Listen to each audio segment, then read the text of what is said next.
The most troublesome Chinese warplane is not J20, but J16. J20 is a stealthy and high-tech national weapon. But why is it that J16 is always on the battlefield every time it encounters a foreign aircraft? Now the J16 production seems to have begun to slow down, and how will the future J35 seize the right to control the air? According to the latest speculation, China's J16 production has slowed down significantly. As China's current main multi-role fighter, the J16 has maintained a high production rate since it entered service, and at one point produced dozens of aircraft annually. At present, the number of J16s is close to 400, which basically meets the needs of the Chinese Air Force. This heavy fourth-generation aircraft not only has strong air-to-ground strike capability, but also can perform a variety of complex tasks. And the advanced electronic equipment and weapon systems carried on it give the J16 an incomparable advantage on the battlefield.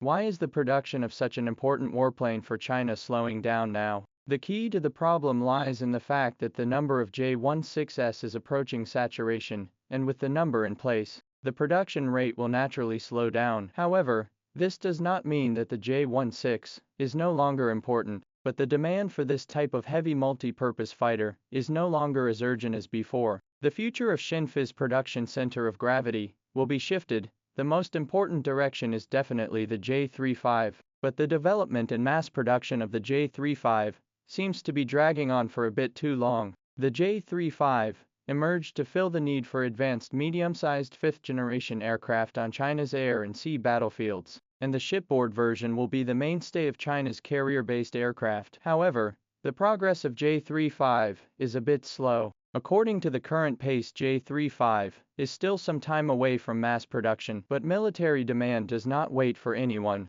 In the context of neighboring countries have accelerated the deployment of fifth-generation aircraft, China must accelerate the production of J35 progress. Xinfei is currently expanding its production capacity in preparation for a new production peak, and Xinfei's expansion plan is to simultaneously meet the production needs of the J15 improved model and J35.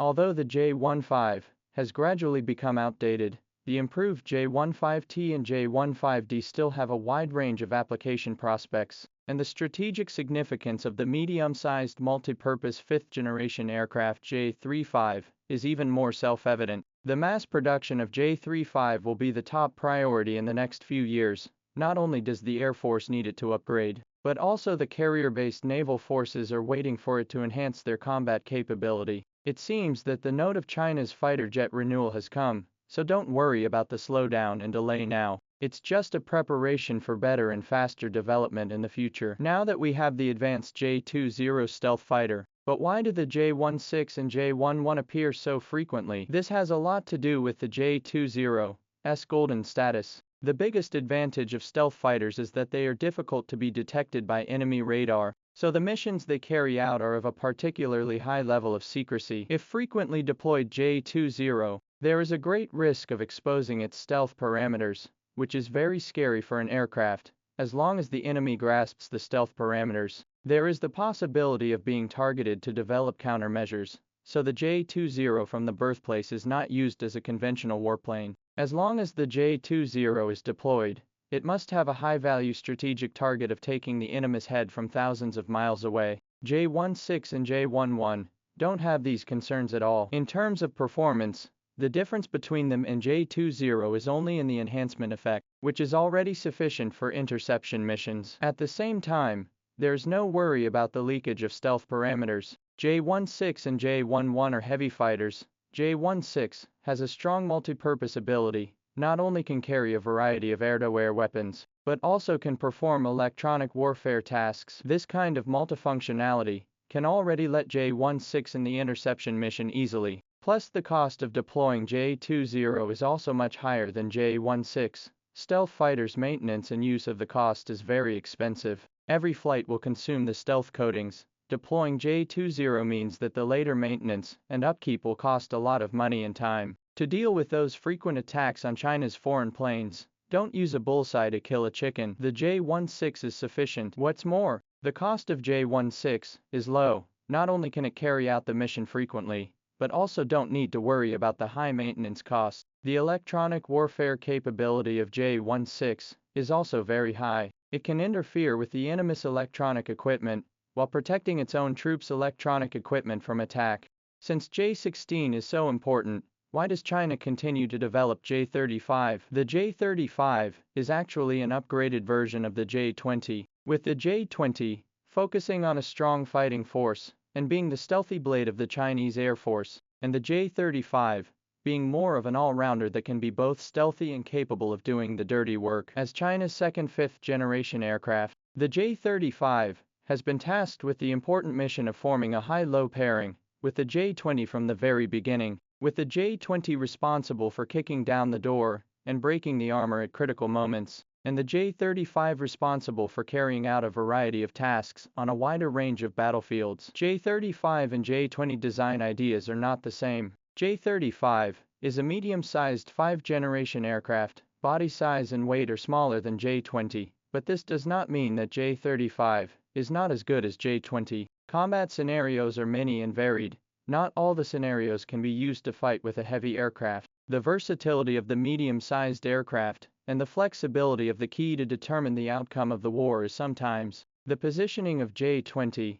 has always been very clear, that is, heavy stealth fighter, so its role in the air war is high-end air superiority combat and ground attack mission. If the center of the body of the fighter to perform other ground attack and close air support mission, it is a bit of a big talent is not enough. In this regard, J35 can be flexible to fill the position. It has the flexibility to perform a variety of tasks such as air-to-ground and sea strikes, but also competent in electronic warfare and reconnaissance missions. In the modern battlefield environment, sometimes the advantages of multi-purpose fighters are even more obvious. The J35 can carry many different types of weapons in a single mission, thus responding to many different targets. The shipboard version of the J35 will be the mainstay of China's carrier-based aircraft in the future, and its appearance will greatly ease the pressure on the number of fifth-generation aircraft in China's Air Force and naval aviation. Although the J20 is advanced, but the production cost and maintenance cost is high, it is difficult to mass produce in a short time. While the production and operation cost of the medium-sized aircraft J35 can be much lower,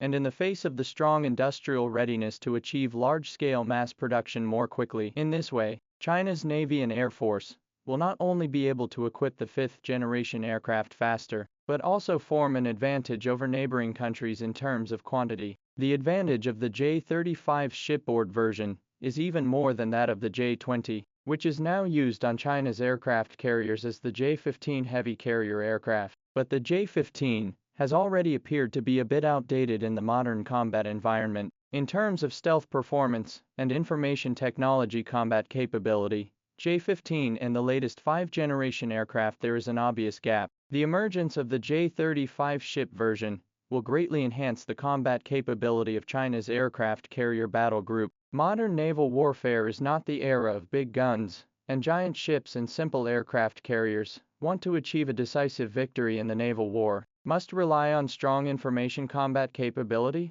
It is no exaggeration to say that J35 is for the sake of the modern naval warfare and born a sharp weapon. The J35's smaller size and weight than the J20 also make it easier for the J35 to fit on aircraft carriers. The J35's takeoff and landing distance is shorter and takes up less deck space, so that the carriers can carry more carrier aircraft, and with a larger number of carrier aircraft, the overall combat capability will naturally go up. With China's world-leading electromagnetic catapult technology, the J35's sortie efficiency and recovery speed must be faster than that of enemy ships, which can maintain a higher operational tempo in a more intense combat environment. So in the sequence of Chinese Air Force, J20 is the F-35 killer, but the one who really competes with F-35 in terms of performance is actually J35. They are the only two medium-sized fifth-generation aircrafts in the world, and there are quite a lot of similarities